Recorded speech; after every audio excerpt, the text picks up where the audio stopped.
युद्ध के बीच यूक्रेन में फंसे हजारों भारतीय स्टूडेंट्स की सुरक्षित वतन वापसी के लिए जहां बार बार मोदी सरकार लोगों को आश्वस्त कर रही है, तो दूसरी ओर मोदी सरकार के केंद्रीय मंत्री ही सरकार की कोशिशों पर अपनी बयानबाजी के जरिए बट्टा लगाते दिख रहे हैं। दरअसल केंद्रीय मंत्री प्रहलाद जोशी ने यूक्रेन संकट के बीच एक ऐसा बयान दिया है जिसने सरकार के लिए ही मुसीबत खड़ी कर दी है।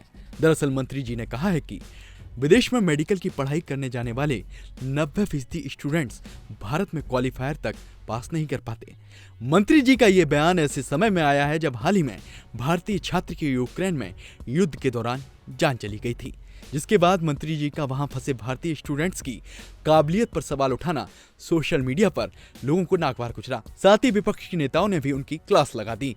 कांग्रेस प्रवक्ता रणदीप सुरजेवाला ने कहा कि प्रहलाद जोशी ने यूक्रेन में फंसे भारतीय छात्रों का अपमान किया है।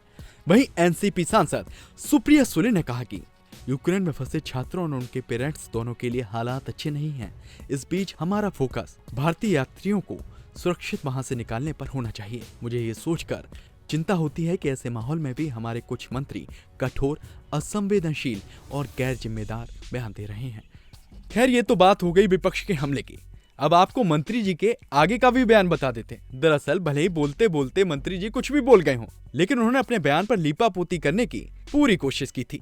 उन्होंने आगे ये कहा था कि ये सही समय नहीं है जब उन कारणों की बात की जाए कि देश के लोग क्यों विदेश जाकर पढ़ाई करते हैं। सफाई तो मंत्री जी ने दी है, लेकिन फिर क्या होता है जब चिड़िया ही चुन गई खेत। अब चाहे मंत्री जी कुछ भी कहें, लेकिन एक बात तो साफ है कि इस मुश्किल वक्त में सरकार की नीतियों पर सवाल उठने से उनका ऐसा बयान देना शर्मनाक ही है।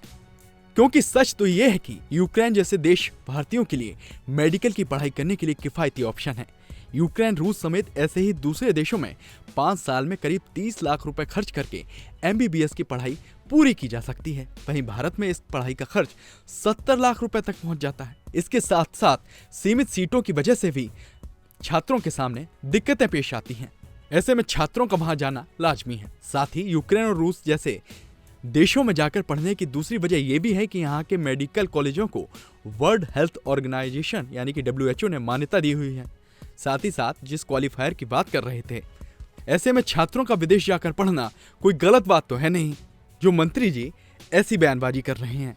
खैर, ये तो सियासत है, जो अपने मन मुताबिक सियासतदान करते ही रहते हैं, लेकिन मंत्री जी का यह बयान उनके और उनकी पार्टी के लिए मुसीबत का सबब बनता दिख रहा है, जिसके चलते ही मंत्री जी ने जो 90% वाली बात कही थी उस पर ट्विटर पर सवाल खड़े हो गए हैं और लोगों ने मंत्री जी की पढ़ाई पर ही सवाल खड़े कर दिए और प्रहलाद जोशी की BA पास करने वाली डिग्री की फोटो वायरल करने शुरू कर दिए हैं। वीडियो पर अपनी प्रतिक्रिया कमेंट बॉक्स में दें और देश दुनिया की तमाम बड़ी खबरों से बाखबर रहने के लिए द न्यूज़ 15 को लाइक करें, शेयर करें और सब्सक्राइब करें।